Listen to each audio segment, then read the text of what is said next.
Hello and welcome to my next video.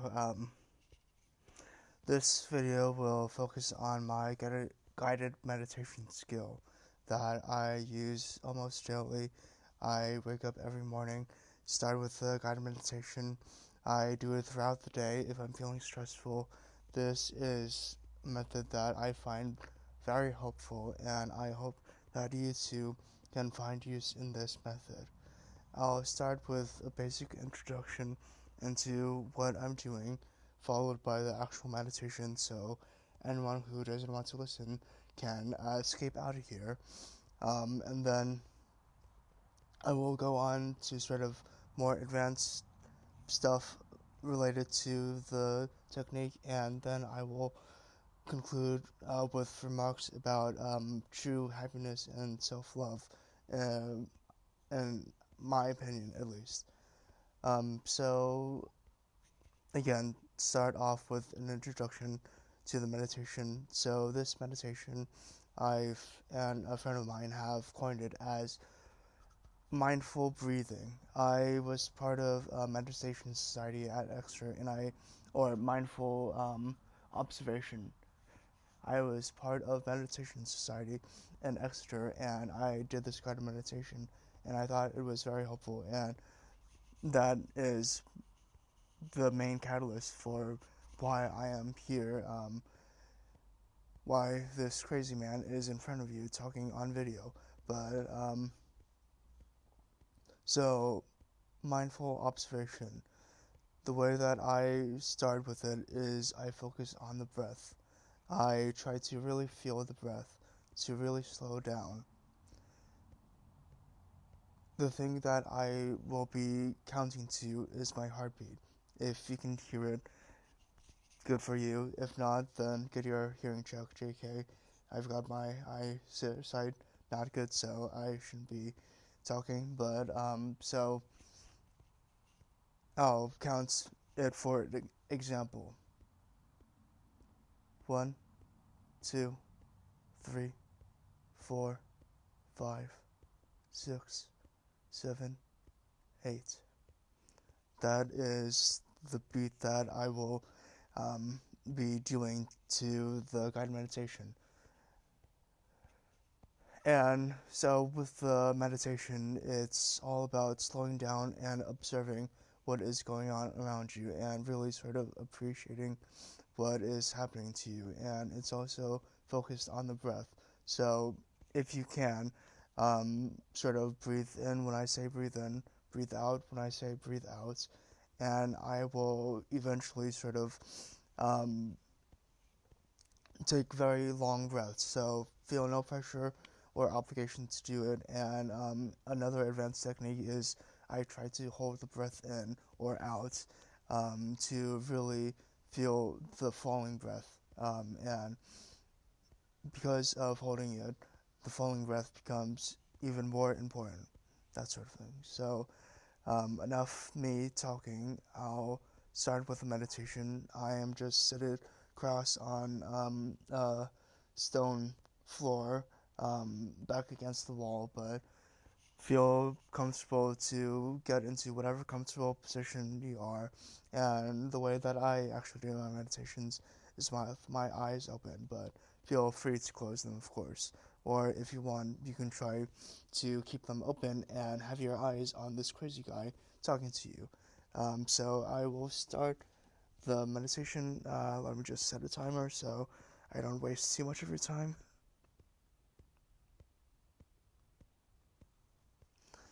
Okay, now when you feel comfortable, start breathing to my voice. In, out, in, out,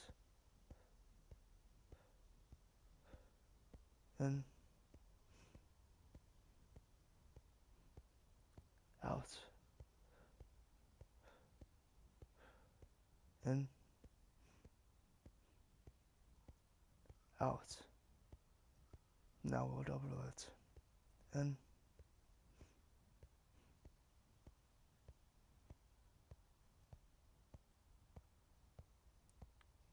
out,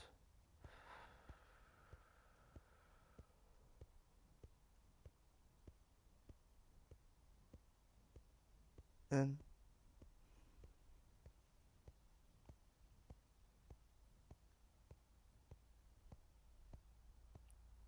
out,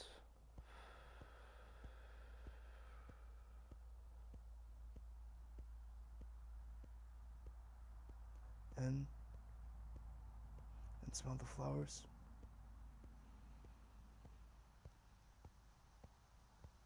out, and blow the candle,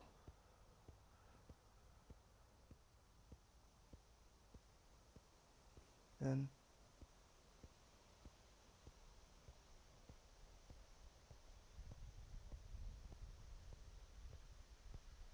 out.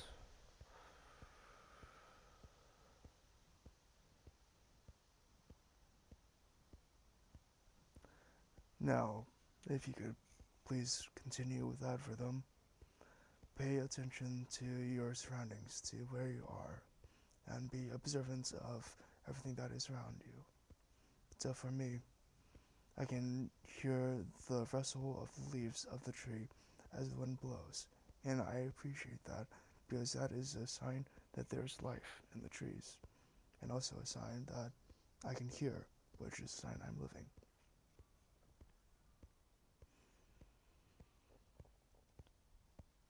Take note of where you're sitting. How do your feet feel where you have them on the floor? How does your donkey feel where you have it on the floor or where you're sitting? Imagine you can feel each of the ridges of the surface that you're touching.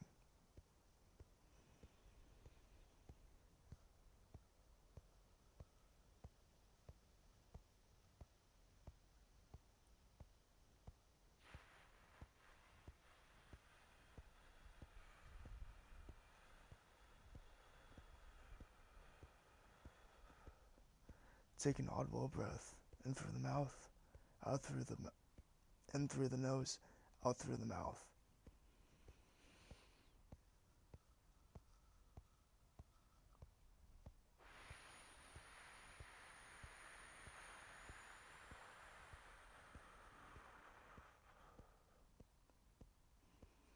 Feel your body rise with the in-breath.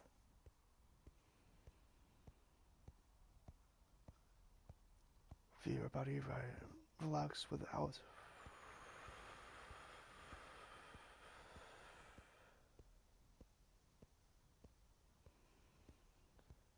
How does your body feel? Can you feel the points of contact? Are your hands on your feet, on your legs like they are with mine? Can you feel your skin touching each other? Can you perhaps feel your heartbeat in your fingers, like I can? Can you hear my heart beating? How does it sound to you? Be grateful of the sound of the heart, because it's a sign that there's life.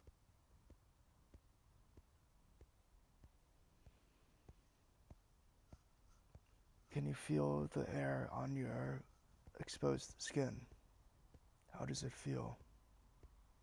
For me, it is a cool and relaxing feeling.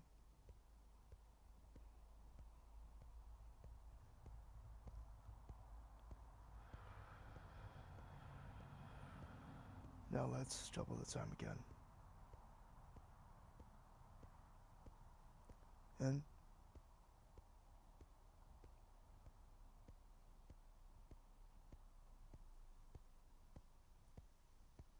hold,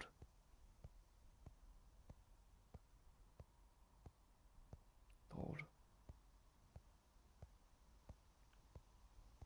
out.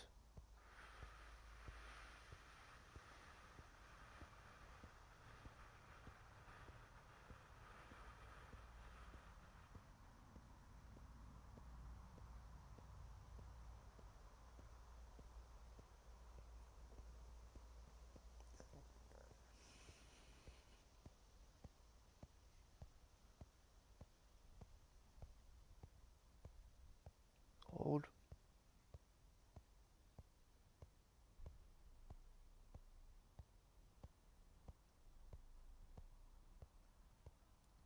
out.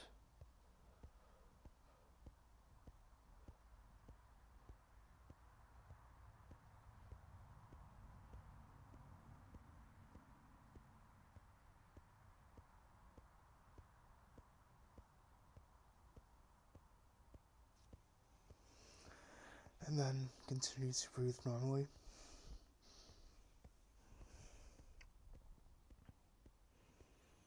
And then, when you feel comfortable, please bring your attention back to where you are.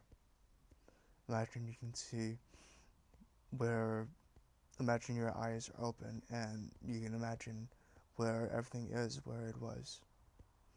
And then once you have a good idea of where everything is, open your eyes. And if you got through that, congratulations on hearing the crazy guy talk. So I'll talk for a little bit more. So about this meditation, the way that I do it is I do it to music. I will link in the description for a playlist of songs that I usually meditate to. These songs just sort of, I find that music really resonates with me emotionally. I'm not very good at expressing my emotions, but I feel them through music.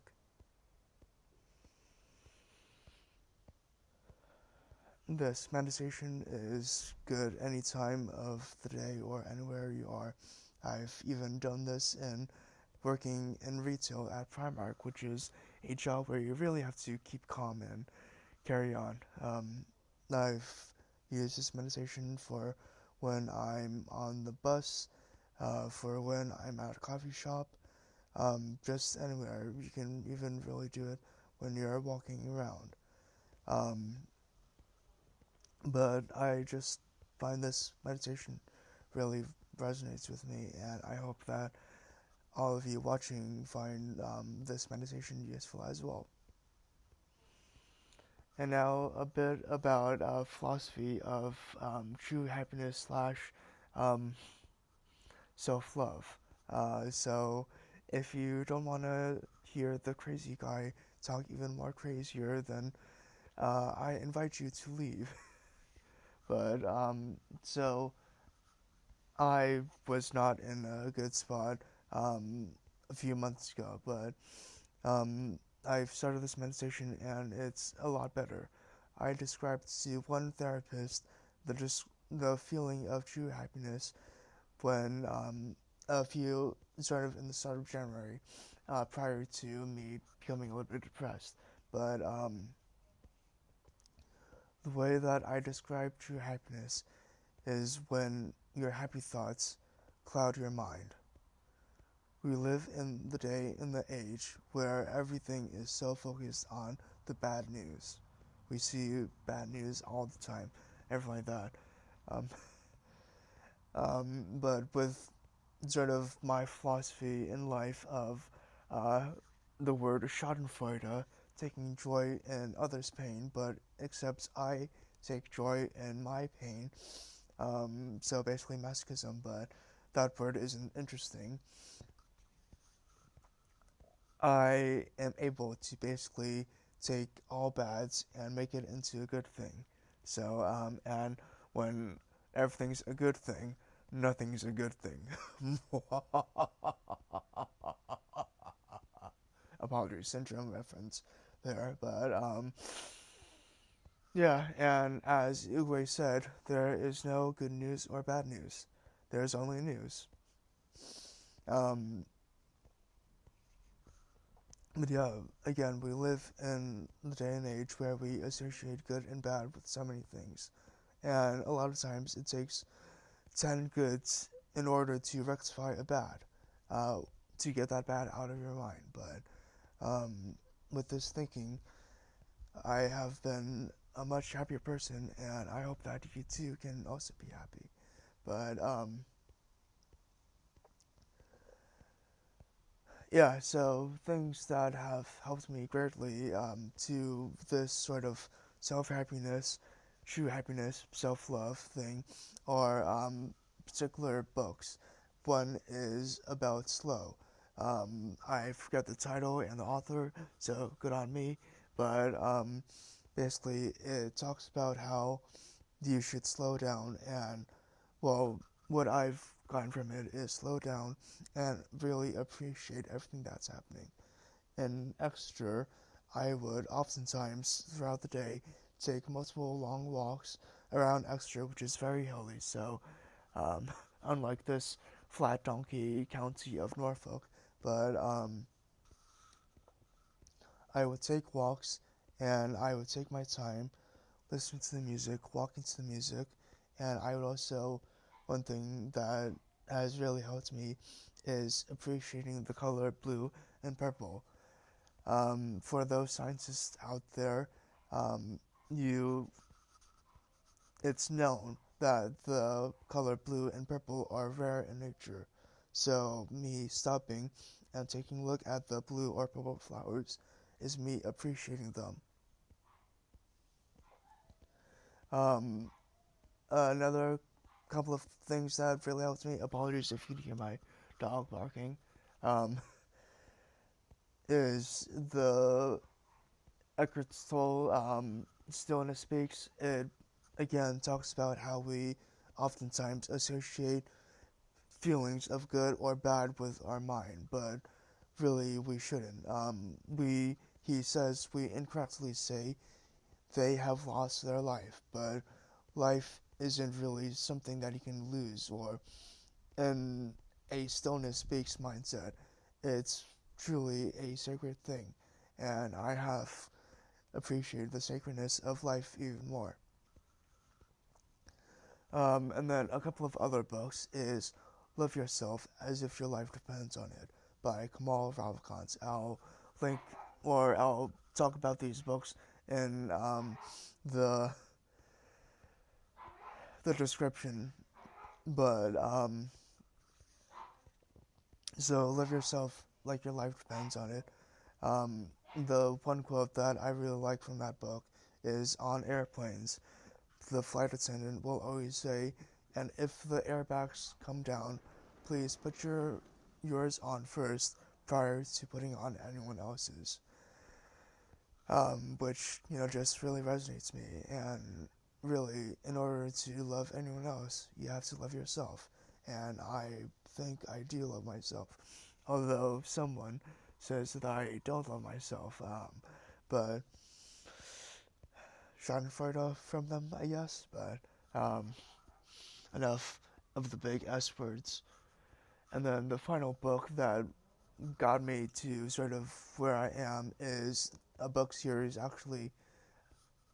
So The Arc of the Scythe by Neal Shusterman. It's a book series talking about a world where AI has upgraded the cloud. So very relevant right now. But basically, so everything has been solved. No crimes, no governments, food is fine and everything like that, and mortality has been solved. So everyone is immortal. But there is a group of individuals known as Scythes who have to kill in order to maintain population growth.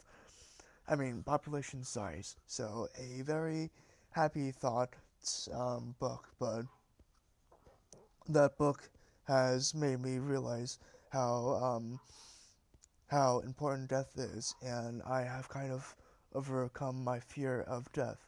In that I appreciate death because if I lived forever, I would probably lose my happiness eventually. Also, another note is that this meditation technique has helped me get rid of my fear of heights, or overcome it at least. So, like, I was in Dublin, and there are those bridges that go overhead the road. And before going up the stairs, or going across, or going down the stairs, I would stop and breathe. I would feel myself and how I feel, if I felt anxious, and what was on my mind. But again, this is the meditation technique that I've been using, and it's been very helpful to me, and I hope you too can find it to be helpful.